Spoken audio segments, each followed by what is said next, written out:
एक दो छोटी छोटी कविताएं मैं भी आपको सुनाऊंगा, पसंद आएंगी ठीक है, नहीं तो 3-4 और सुनाऊंगा।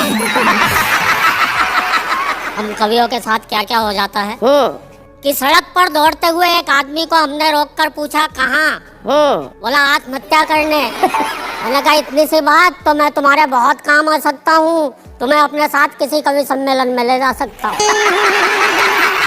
मैं बोला बस बस रहने दीजिए, ये जुर्म मत कीजिए, आपको मालूम है मैं आत्महत्या करने क्यों जा रहा हूँ? बात यह है कि मैं अभी अभी तो एक कवि सम्मेलन से छूट कर आ रहा हूँ। मैं आ रहा था अभी यहाँ स्टूडियो में, तो आगे आगे एक मेटाडोर जा रही थी, पीछे एक शेर लिखा हुआ था हम भी प्यार करते थे, चांदनी से दिल लगाने लगे, अपनी किस्मत ही खराब थी, मेटाडोर चलाने लगे। आपको अपनी लंबाई की वजह से कोई दिक्कत नहीं होती अजनबी जी? नहीं, दिक्कत तो होती है। अच्छा, एक बार सब्जी वाले के पास गया, मैंने कहा भैया ये नींबू क्या भाव दिया? उसने कहा बैठ के देखो संतरे हैं।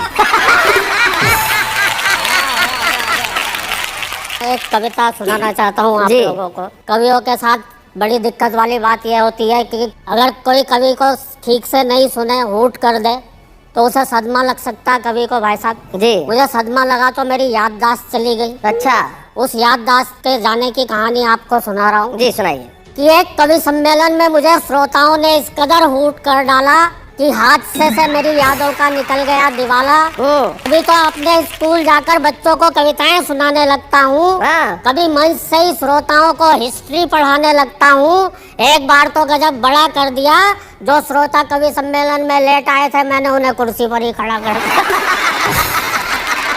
अपने बिगड़े हालात का ज्यादा बयान क्या करना है, मुझे ये भी ध्यान नहीं रह पाता कि कितनी देर पढ़ना है। एक जगह तो मैं पढ़ता गया, 1 घंटा हो गया, 1.5 घंटा हो गया, श्रोता बोर हो गए। मैंने बाद में उनसे माफ़ी मांगी, मैंने कहा माफ़ करना, आज मेरे हाथ में घड़ी नहीं थी। एक श्रोता खड़ा होकर बोला पीछे कैलेंडर लगा हुआ था, वही देख लेता।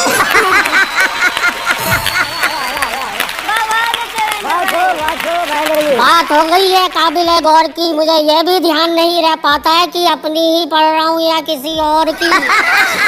पूरे दिमाग में हेरा फेरी है कि जब कोई और पढ़ता है और जमता है, तब लगता है यार ये कविता तो मेरी है।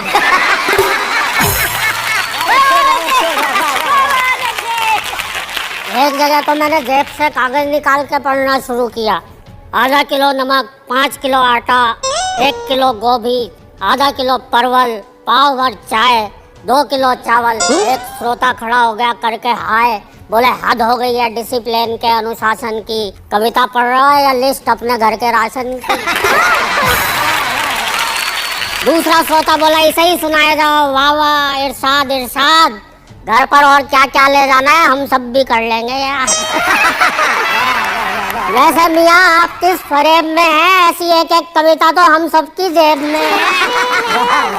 घर वाले भी मुझसे कुछ नहीं कहते हैं, क्योंकि मैंने एक दिन अपनी पत्नी से पूछ लिया था ये घर में महेंद्र अजनबी कौन है, जिसके रोज रोज फोन आते रहते हैं। एक बार तो दाढ़ी बनाने के बाद और भी गजब कर दिया, जब मैंने अपनी पत्नी से पूछा ये आईने में आदमी कौन था जिसकी मैं इतनी बढ़िया शेव कर गया। रात को सोते समय और भी लफड़े में रहता हूँ। मेरा कुत्ता तो आराम से बिस्तर पर सोता है, मैं पलंग के नीचे कुकू करता हूँ। कुछ समझ नहीं पाता हूँ, पत्नी पुचकारते हुए उसे बुलाती है, दो मिलाते हुए पहले मैं पहुँच जाता हूँ। फुर्ती का ऐसा प्रमाण देता हूँ, पत्नी रोटी उसे डालती है, पहले मैं लपक लेता हूँ। अच्छा। सवाल खड़े हो गए हैं रोज अनबुझे, मुझे यही पता नहीं चल पा रहा है भूलने की बीमारी मेरे कुत्ते को लगी है या मुझे। और मित्रों भूलने का आलम ये है, सड़क पर खड़े हुए तो चलना भूल गए, कुर्सी पर बैठे तो उठना भूल गए, तेल हाथ में लिया सर पे मलना भूल गए, और दोस्तों गंजे भी इसलिए हो गए क्योंकि मेरे सर के बाल उगना भूल गए। पत्नी बोली एक बार मेरे भरतार हेल्प करा दो, गीले कपड़े ऊपर फैला दो। ऊपर जाते ही दिमाग भटक गया, मैंने कपड़े तो चारपाई पर पटके खुद तार पर लटक गया। टूट गई टांग, डॉक्टर आया, प्लास्टर चढ़ाया, डॉक्टर भी था होशियार, भुलक्कड़ों का सरदार। हाँ। गजब ही ढा दिया, टूटी दाई टांग थी, प्लास्टर बाई पर चढ़ा।